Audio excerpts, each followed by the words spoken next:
ఈ యొక్క రాష్ట్రంలో మనం చూస్తూ ఉన్నాం. ఎన్నో వాగ్దానాలు చేశారు ఈ ప్రభుత్వం. 2,500 రూపాయలు పెన్షన్లు ఇస్తా అన్నారు, దాన్ని పెంచుతా అన్నారు, స్కూటీలు ఇస్తా అన్నారు, బంగారం ఇస్తా అన్నారు, రైతులకు రైతు భరోసా ఇస్తా అన్నారు. ఎన్నిసార్లు రైతు భరోసా ఇచ్చారో ఒకసారి చెప్పండి. నిరుద్యోగులకు నిరుద్యోగ భత్తాలు ఇస్తా అన్నారు, ఉద్యోగాలు ఇస్తా అన్నారు. పెన్షన్లకు పెన్షన్లు ఇవ్వలేని పరిస్థితి మీది. జీతాలు కూడా సరిగ్గా ఇవ్వలేకపోతే మొన్న మీ క్యాబినెట్ మీటింగ్లో ఫస్ట్ నాడే జీతాలు పడాలి అంటే మనకి ఫస్ట్ నాడే జీతాలు పడాలని మీకు తెలియదా? జీతాలు పడేదే ఫస్ట్ నాడు. దాంట్లో పెద్ద గొప్పతనం మీరు చేసేది ఏంది అంటే మొన్నటి వరకు ఫస్ట్ నాడు పడలే. దానికి కారణం ఏది? మీ యొక్క నిర్లక్ష్యమే కదా, మీ పరిపాలన లోపమే కదా. ఇటు ప్రభుత్వ ఉద్యోగస్తులు కానివ్వండి, ఇటు విద్యార్థులు కానీ, ఏ కాలేజీ ఎంత మనం కూర్చున్నామో ఆ కాలేజీ యజమాని కానీ విద్యార్థులు కానీ బయటకు తీసుకొచ్చి అడగండి మీరు. 10,000 కోట్ల రూపాయలు ఈరోజు విద్యార్థులకు ఈ ప్రభుత్వం బకాయి ఉన్నది. స్టూడెంట్స్కు ఇక్కడ ఫ్రీ రీఎంబర్స్మెంట్ లేదు. ఫ్రీ రీఎంబర్స్మెంట్తో పాటు వీళ్ళకు ఏదైతే సమయానికి వీళ్ళకు టీచర్స్ చెప్పాలో గవర్నమెంట్ కాలేజెస్లో టీచర్లు, ప్రొఫెసర్లు, యూనివర్సిటీస్లో వారి యొక్క సిబ్బంది ఎక్కడ కూడా ఇది శాతవాహన యూనివర్సిటీ మీ దగ్గర ఉన్నది. మీరు అక్కడ పోతే తెలుస్తుంది మీకు ఎంతమంది పర్మనెంట్ లెక్చరర్స్ ఉన్నారు, ఎంతమంది టెంపరీ ఉన్నారు. ఎవ్వరు కూడా అక్కడ పర్మనెంట్ లేరు. అంతా కూడా పార్ట్ టైం లెక్చరర్స్తో ఈరోజు విశ్వవిద్యాలయాలు నడుపుతారు ఈ ప్రభుత్వం. ఒకవైపు విద్యా వ్యవస్థని బస్సు పెట్టించారు, ఒకవైపు ఆర్థిక రంగాన్ని బస్సు పెట్టించారు, ఇంకోవైపు ఈరోజు వైద్య రంగాన్ని కూడా బస్సు పెట్టిస్తున్నారు. ఈరోజు నిజంగా ఇక్కడ చూస్తే తెలంగాణలో వైద్య రంగం కూడా మొత్తం కూడా బస్సు పట్టిపోయింది.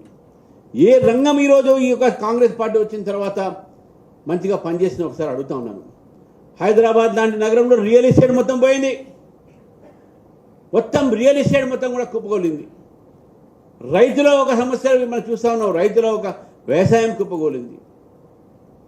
కాంగ్రెస్ పార్టీ వచ్చిన తర్వాత ప్రజలు ఆలోచిస్తూ ఉన్నారు, ఎందుకు తీసుకువచ్చినావు ఈ ప్రభుత్వాన్ని?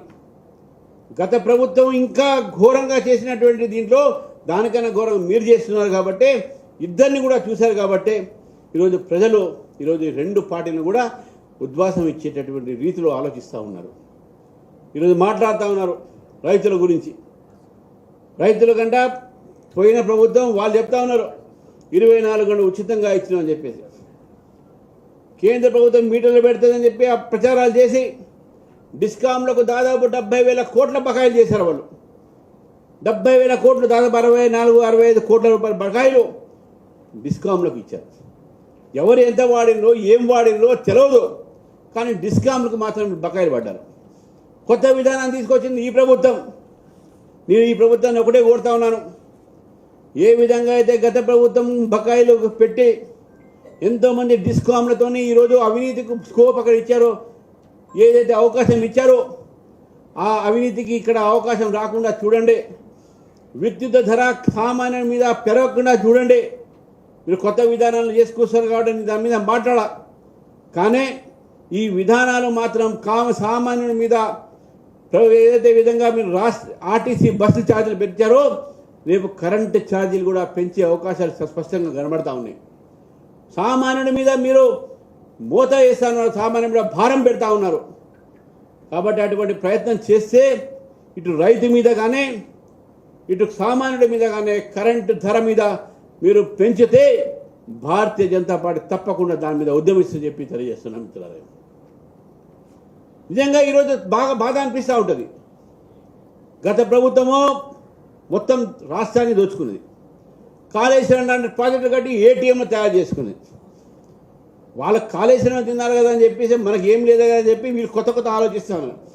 మళ్ళీ ప్రాణాయిత చేద్దాం, రివైవ్ చేద్దామా, మీరు చేయండి, మాకు ప్రజలకు మంచి చేస్తే మాకు ఏం అర్థం లేదు, కానీ దాన్ని డిపిఆర్ ముందు తీయండి. మూసీ పేరు మీద అడే చేస్తూ ఉన్నారు. కొత్త డిపిఆర్ తీసుకొస్తున్నారు, ప్రాజెక్ట్ చేస్తున్నారు, దాని డిపిఆర్ ఉండట్లేదు. మరి ఒక్కొక్కటి లక్షలాది కోట్లాది రూపాయలతోనే మీరు వ్యయం పెడతా ఉన్నారు. ఈరోజు ప్రజలకు కావాల్సిందే ఒక మంచి పరిపాలన. ప్రజలకు కావాల్సిందే రైతు ఒక మంచిగా ఉండాలి. ప్రజలకు కావాల్సింది మా పిల్లలు మంచి చదువుకోవాలి. ప్రజలకు కావాల్సింది మాకు ఏదైతే మాకు సమయానికి జీతాలు రావాలి. అవన్నీ ఎక్కడ లేవే.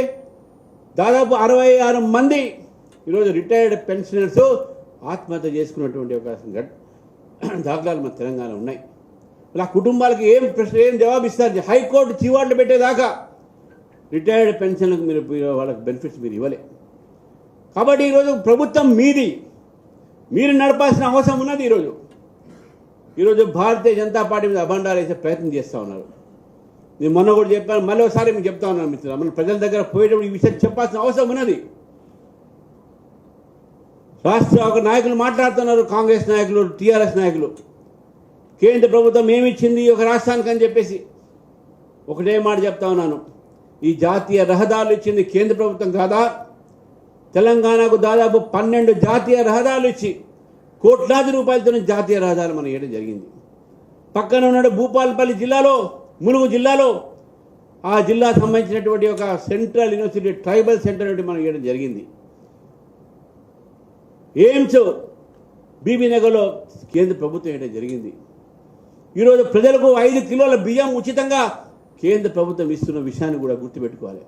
ఇదే జిల్లాలో రామగుండం ఫర్టిలైజర్ ప్లాంట్ అది పునరుద్ధరించింది కేంద్ర ప్రభుత్వం కాదా అని అడుగుతా ఉన్నాను. ఈరోజు ప్రధానమంత్రి కిసాన్ సమ్మాన్ యోజన కింద ఏ రోజు కూడా మిస్ కాకుండా, ఏ ఏడాది కూడా మిస్ కాకుండా 6,000 రూపాయలు పేద ఒక రైతుల జేబులలో పడట్లేదా, వాళ్ళ అకౌంట్లో పడట్లేదా అని చెప్పి అడుగుతా ఉన్నాను నేను. అది చేసేది నరేంద్ర మోదీ గారు కాదా? ఇప్పటి వరకు దాదాపు 13 లక్షల కోట్ల రూపాయలు ఈరోజు తెలంగాణకు కేంద్ర ప్రభుత్వం సహకారంగా ఇచ్చింది. ఈరోజు ఇన్ని నుంచి రాష్ట్రానికి ఇచ్చినటువంటి ఒక నోరు ఎలా వచ్చింది, ఏం ఇవ్వలేదని కేంద్రం ఎట్ట చెప్తారని చెప్పి అడుగుతా ఉన్నాను నేను. కాజీపేటలో కోచ్ ఫ్యాక్టరీ కానివ్వండి, కాజీపేటలో వరంగల్లో టెక్స్టైల్ పార్క్ కానివ్వండి, జహీరాబాద్లో ఇండస్ట్రియల్ పార్క్ కానివ్వండి, శంషాబాద్ చుట్టుపక్కల ఉన్నటువంటి ఒక ఏరోస్పేస్ ఇండస్ట్రీస్ కానివ్వండి, ఉపాధి కల్పన పెంచి, ఉపాధి అవకాశాలు పెంచి ఈరోజు కేంద్ర ప్రభుత్వం చేస్తున్నటువంటి ఒక ఈ కార్యక్రమాల్లో మీ కళ్ళకు కనబట్టలేదని చెప్తా ఉన్నాను నేను.